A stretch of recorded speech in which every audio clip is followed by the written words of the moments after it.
Okay, so taking what's left in my tanks, you gotta drain them out anyway, and using this as fresh water rinse for the engine after I run my salt away through. I'm gonna run that through, leave it there for about 10 minutes, and then I'm gonna run the fresh water through, and then I will run the antifreeze through.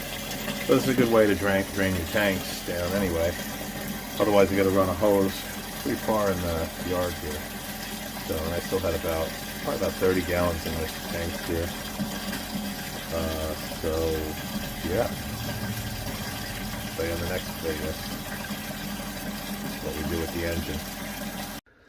Okay, so what I found in the Hunter 40.5 with a Volvo engine, I used to disconnect the intake hose, which is here, from underneath by the intake, right in there.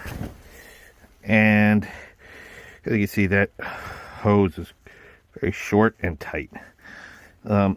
So last year I actually changed my method, and I disconnected the hose right here from the intake to the transmission.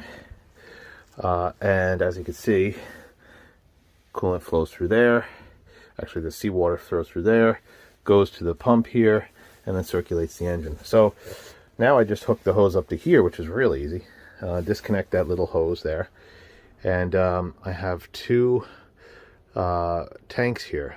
One on the right is filled with desalination type solution from West Marine.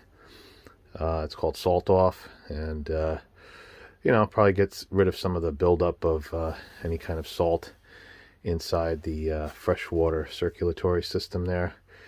And then I have a freshwater tank to the left there. Has a little bit of antifreeze in it, but it's mostly fresh. So then I'll rinse it out after I run the salt off through, and then I'll fill up another tank with the antifreeze, and I'll pump that through, and we'll be done. So yeah, we'll be done shortly. So now we're going to run the antifreeze through the system. I've primed that hose. There's a little air gap there, but that'll be fine. And I'm going to pour in. I have about 4 gallons in there now. Actually, yeah, 4. And then I'm going to put in that extra gallon, and I'll run about 5 to 6 gallons through it when she's running. And then we should be winterized, all set for the winter. And we'll see her next year.